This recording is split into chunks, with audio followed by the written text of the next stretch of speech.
ഞാൻ ഇപ്പോൾ നിൽക്കുന്നത് ഗാൽഗുത്ത മലമുകളിലാണ്. എൻ്റെ ഈ പിന്നിൽ കാണുന്ന ഈ സ്ഥലത്താണ് ഈശോയെ കുരിശിൽ തറച്ചത്. ഇന്ന് അവിടെ ഒരു ദേവാലയമുണ്ട്. അതുപോലെ അതിനടുത്ത് തന്നെ ഈശോയെ കുരിശിൽ നിറക്കി മാതാവിൻ്റെ മടിയിൽ കിടത്തിയ സ്ഥലമുണ്ട്.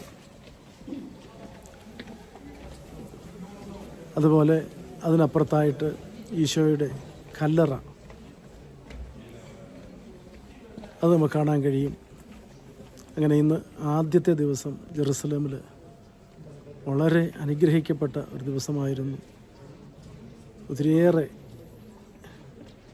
ദൈവസ്നേഹം അനുഭവിക്കാനായിട്ട് ഇന്ന് സാധിച്ചു. പറഞ്ഞു കേട്ടിട്ടുള്ള, വായിച്ചു കേട്ടിട്ടുള്ള, ധ്യാനിച്ചിട്ടുള്ള ആ സംഭവങ്ങൾ അതിന്ന് മുന്നിൽ തെളിയുന്നതായിട്ട് അനുഭവപ്പെട്ടു. ആ സ്ഥലത്ത് നിന്നപ്പോൾ, പ്രാർത്ഥിച്ചപ്പോൾ ഈശോ സ്വർഗാരോഹണം ചെയ്ത ഒലിവ് മലയിലെ ആ സ്പോട്ടാണ് എൻ്റെ പിന്നിലായിട്ട് നമ്മൾ കാണുന്നത്. ഇവിടെയാണ് ഈശോ ശിഷ്യന്മാരെ അനുഗ്രഹിച്ച ശേഷം സ്വർഗത്തിലേക്ക് സംവഹിക്കപ്പെട്ടത്. ചാപ്പൽ ഓഫ് അസെൻഷൻ എന്നാണ് ഇതിനെ വിളിക്കുന്നത്. ഈശോയെ കാൽവരിയിലേക്ക് കൊണ്ടുപോയ സ്ട്രീറ്റാണിത്.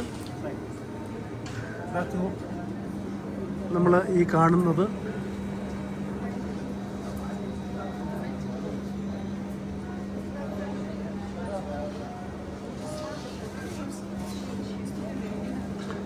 ഈ വഴിയെ ഇങ്ങനെ ഈശോയെ ഇവിടെ വരെ കൊണ്ടുവന്നു.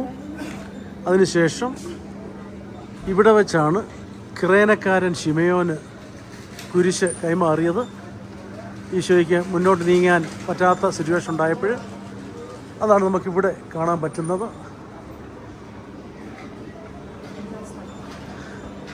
ഇവിടെ കാണാൻ പറ്റും.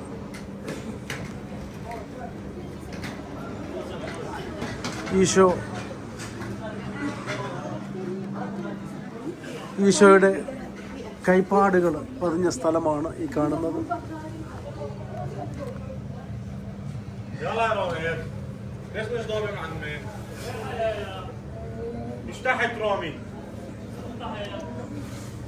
ഇവിടെയാണ് ഈശോയുടെ വീഴാൻ പോയപ്പോൾ ഈശോയുടെ കൈപ്പാടുകൾ പതിഞ്ഞ സ്ഥലമാണ് നമ്മളിപ്പോൾ കാണുന്നത്.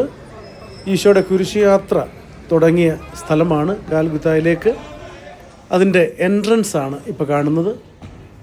ഈ കാണുന്നത് കാൽവരി മലമുകളാണ്.